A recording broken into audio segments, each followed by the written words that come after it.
Nom, SCP-682. Classe, quêteur. Procédure de confinement spécial, SCP-682 doit être détruit dès que possible. Pour l'instant, aucun moyen à la disposition de la Fondation n'est capable de détruire SCP-682, seulement susceptible de provoquer des dommages physiques importants. SCP-682 doit être contenu dans une chambre de 5 mètres par 5 mètres doublée de plaques d'acier de 25,4 cm d'épaisseur résistante à l'acide chlorhydrique. La chambre de confinement doit être remplie avec de l'acide jusqu'à ce que SCP-682 soit immergé et en stase. Toute tentative de SCP-682 visant à se déplacer, à parler, ou à forcer le confinement doit être immédiatement stoppée avec la force rendue nécessaire par les circonstances.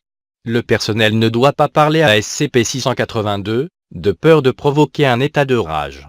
Toutes les personnes non autorisées qui tentent de communiquer avec SCP-682 seront maîtrisées et neutralisées par la force. En raison de ces fréquentes tentatives de rupture de confinement, des difficultés de confinement et de neutralisation qu'il présente, et de risques élevés d'exposition de l'existence de la Fondation, SCP-682 doit être contenu dans le site. La Fondation utilisera au mieux ses ressources pour maintenir les terres situées dans un périmètre de 50 km libre de tout développement humain. Description: SCP-682 est une grande créature vaguement reptilienne d'origine inconnue.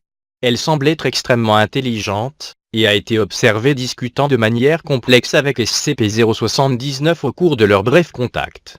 SCP-682 semble avoir une haine à toute forme de vie, et l'a exprimé dans plusieurs interviews au cours de son confinement.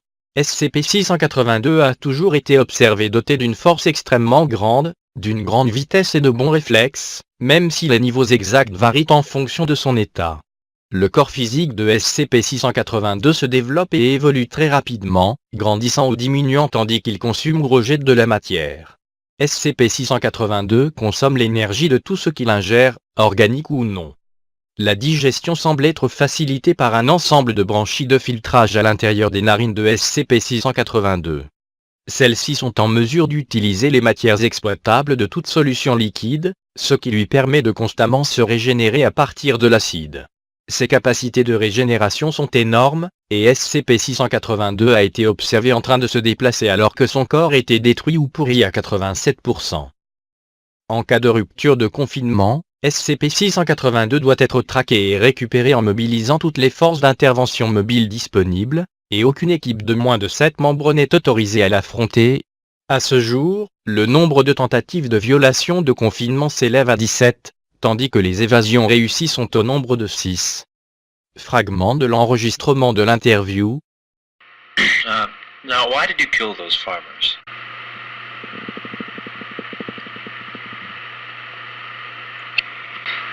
If you don't talk now, we'll remove you from this attempt and place you back into... Pardon? Come on.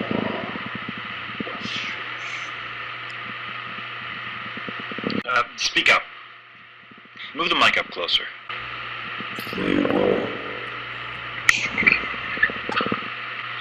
The microphone only has so much gain. Move it closer to it.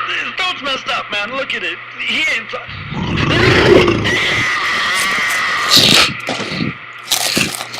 They were disgusting.